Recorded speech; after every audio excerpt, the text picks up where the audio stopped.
Okay, so ito yung trade natin ngayon. Ayan, dito sa RON. So naglagay tayo ng stop limit dyan sa linya. So pag maabot niya yan, um, ayan, automatic na siya magsisell. So ngayon yung price nandito. Baka bukas saka pa niya maabot. Pero sa nakikita natin, ayan, ito yung red niya unti-unting paakyat. Ibig sabihin, pataas yung presyo niya. Kasi every time na umaakyat yung red, tumataas yung presyo niya. So ito yung tinatawag na moving average. Ayan. Ayan, umakyat yung red. Tapos bumaba yung red, baba din yung presyo. Ayan, bumaba dito ulit. Dumikit lang siya konti dyan, and then bumaba ulit. Pag akyat ng red, ayan, so nagiging mataas ulit siya yung presyo, and then nag-cross siya dyan at pababa na naman yung red, so bumaba na naman yung presyo. Ayan, so unti-unti siyang pabalik yung red, so ibig sabihin pataas yung presyo niya. So siguro baka bukas ay maabot na niya yan. So dito tayo sa isang dito sa ano ba tawag ito? IMX. Okay. So dito bumili tayo dito. Ayan, so paakyat yung ano niya. Kasi kanina unti-unti siyang nagba-bounce dito. Ayan, so paakyat siya kaya bumili na tayo dito. And then, yan, paakyat na siya. Nandyan na yung presyo. Yan. Yan na yung presyo niya. So, malapit na niyang maabot yung line natin kung saan dyan na siya magbebenta. Ayan. So, napakadali lang to, buy and sell. Okay, yung ginamit pala natin, nagsi-swing trader tayo. Dito naman tayo sa isa yung, ano ba tawag to? Shiba Inu. So, Shiba Inu naman, bumili tayo dito. Ayan, dito tayo bumili. So, kaso nung pagdating dyan, akala ko siya aakyat kasi medyo nagbabounce. Kaso bumaba siya ulit. And then, ayan, paakyat na naman siya. So, possible, nakita nyo dyan, puro green. Baka mamaya-maya, kasi maano siya eh. Maya-maya siguro, or baka mamayang gabi or bukas, so marireach na niya tong ating stop limit dyan, ay yung limit sales, na pag naabot niya yan, automatic magbibenta na siya. So dito tayo sa isa.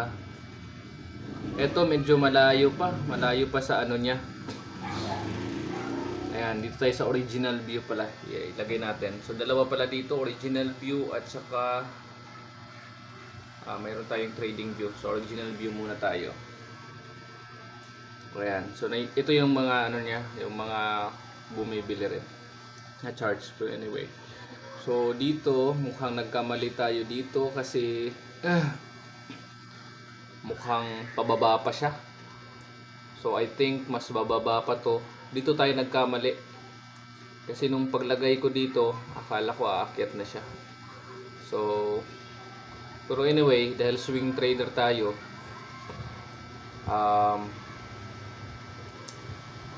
hintayin lang natin tumaas. Pag tumaas yan, so sobrang layo niya dito. Ayan, sobrang layo niya yung ano natin. Pag ma-reach niya yung line na yan, saka pa siya magbibenta. So ito, I think mahaba pa to kasi malayo pa sila sa isa yung green sa moving average. So malayo pa. I think aabot pa to dito. Saka pa siya ulit tataas. So medyo matagal-tagal yung hihintayin natin. And then dito tayo sa mga trading view. Ayan. Pero ayan, dito pala isa rin to sa mga tinitingnan natin. Ayan. Pero sigurado tayo na hindi na yun masyadong babagsak kasi bumagsak siya ng husto dito. Isa yun sa mga tinitingnan natin. And then dyan, pataas na siya. Okay, so medyo mahina, mabagal nga lang yung pagtaas niya. Pero I think hindi na siya masyadong bababa. Kung bababa man, konti lang, and then taas na siya ulit. Ayan, so dito tayo sa isa, yung Shiba Inu natin. Yung Shiba Inu natin, dito tayo sa trading view. Ilagay natin sa trading view para makita natin yung RSI, relative, ano bang meaning ng RSI? Nakalimutan ko, guys. So dito, naglagay tayo dito. Nung bumaba siya dito, ayan, naglagay tayo dyan. Ayan, medyo pa, dito banda. Nung nagba-bounce back siya, pabalik sa taas, naglagay tayo. So dito banda yon. I think dito banda. So naglagay tayo dyan. Dito. Ayan, pasensyahan nyo na yung laptop ko kasi may sira na yan, may green ang yan dyan. Hindi actually kasama yan. And then bumaba siya dito. Tapos umakyat siya ulit. So nakita natin na medyo malapit siya, paakyat yan dito, kagaya dito. Pag umabot na yan sa linya dyan, ito na yung natin, yung limit, yung nakalagay na red. Ayan, yun yung limit natin actually. Babaan natin. Ayan, so malapit na actually niyang ma-reach yung natin. So makikita nyo dito ay medyo pabalik yung red niya. Sana magtuloy siya na tumaas yung red para ibig sabihin tataas yung presyo. So dito tayo titingnan natin yung trading view niya. Okay, so dito medyo malapit na sana niyang maabot.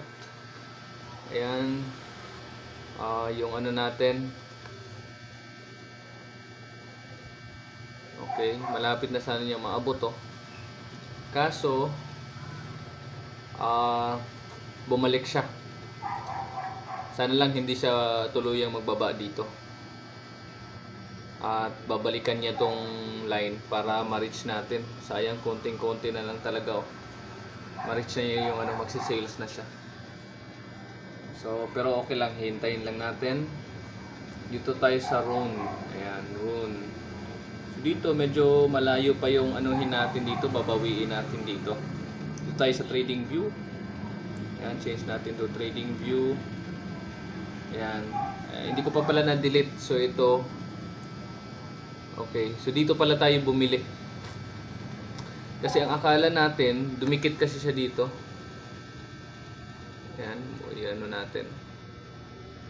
So dumikit kasi siya dito. Ayan. Nakita nyo yung red. Akala ko bumalik na siya pataas tuluyan na siyang mag-cross. Nakagaya nito nagko-cross. Ayan, nagko-cross. Kasi every time magko-cross yan, na tumataas yung red, tumataas yung presyo.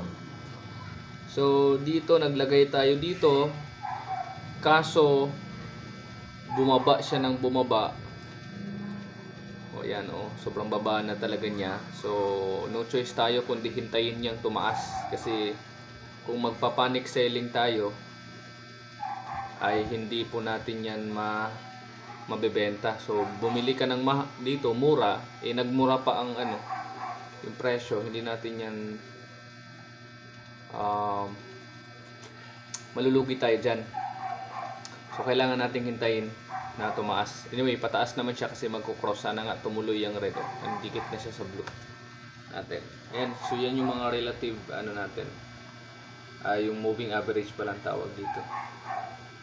Ayan, so tapos naglagay din tayo ng average. May nakita kayo dyan na parang yellow.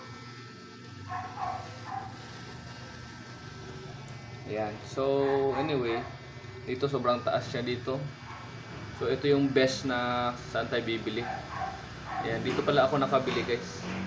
Dapat siya, hinintay ko pa pala na mag-touch siya dito sa pinakababa para at least maano yung kita natin. Pero okay lang kasi malapit lang yan. Maybe bukas.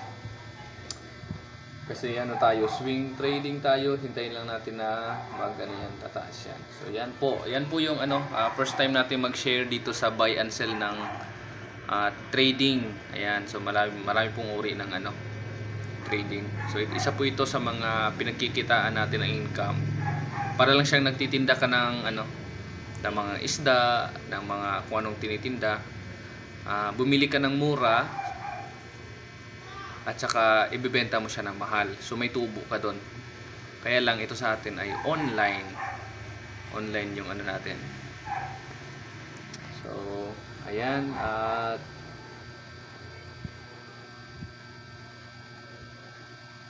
yan lang po. Yung iba hindi ko nalagyan ng ano natin. Hindi ko nalagyan ng palatandaan. Okay.